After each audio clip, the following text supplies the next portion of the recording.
Heartbroken, Cinderella runs into the garden, tears falling as she cries under the moonlight. Suddenly, sparkling lights swirl around her. The fairy godmother appears in a warm glow. In a faraway, magical land, a young girl named Ella dances under the golden morning sun, her laughter filling the air. "Hello, world," she giggles, spinning freely. Ella's father joins her, lifting her high in the air, both laughing joyfully.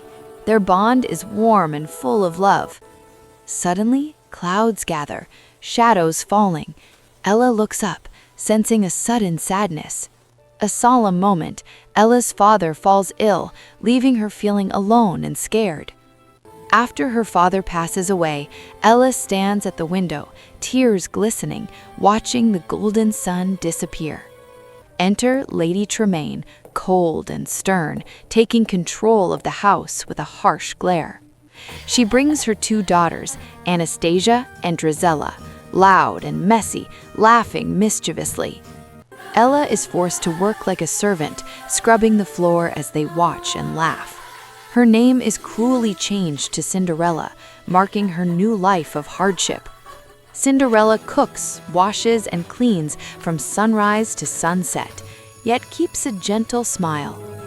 She lives in a dusty attic high in the tower, dreaming of freedom and happiness. A royal messenger arrives with a sparkling scroll announcing a royal ball. Cinderella's sisters scream excitedly, plotting who the prince will choose. Cinderella wonders how she can attend without a dress, feeling anxious but hopeful. She decides to repair her mother's old dress, determined to attend the ball. Her stepmother gives her endless chores, hoping to prevent the dress from being finished. All day, Cinderella works tirelessly, her little friends secretly planning a surprise for Cinderella. At sunset, the little friends reveal a perfectly mended dress for Cinderella. She runs downstairs, ready to attend the royal ball, heart pounding with excitement. Her stepsisters notice her dress and scream in jealousy, tearing it apart in anger.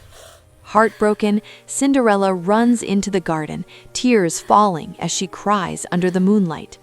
Suddenly, sparkling lights swirl around her. The fairy godmother appears in a warm glow. "Don't cry, child. You shall go to the ball," says the fairy godmother, smiling warmly. The fairy waves her wand. A pumpkin grows and transforms into a magnificent golden carriage. The mice turn into elegant white horses, ready to pull the carriage. The old horse becomes a grand coachman, tipping his hat politely. Cinderella's rags vanish, replaced by a stunning blue gown and sparkling glass slippers. "Remember, the magic lasts until midnight," warns the fairy. Cinderella waves goodbye, stepping into the golden carriage, her heart racing with excitement. The carriage races towards the grand palace under the moonlit sky. Inside the palace, the prince feels bored, searching for someone special. Suddenly, the music stops as everyone notices Cinderella at the stairs, shining like a star. The prince walks straight to her, bowing politely, captivated instantly. They dance across the floor, eyes only for each other, twirling magically. Cinderella laughs, feeling truly happy for the first time in her life. Midnight approaches, and Cinderella realizes she must leave, panic in her eyes. She runs down the grand staircase, losing one glass slipper in her haste. She jumps into the carriage just as the last bell rings, leaving the palace in a blur. The next day, the king announces a search to find the maiden the slipper fits.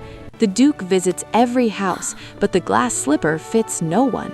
After a long search, the duke finally reaches Cinderella's forgotten home. Inside, only the stepsisters are present. The house seems quiet and empty. Cinderella is trapped in the attic, her loyal mice friends noticing her plight. The brave mice devise a clever plan to free Cinderella. Quickly, they steal the attic key from the stepmother's watchful eyes. They race upstairs and slide the key under Cinderella's locked door. Cinderella unlocks the door and bursts down the stairs, hope lighting her face.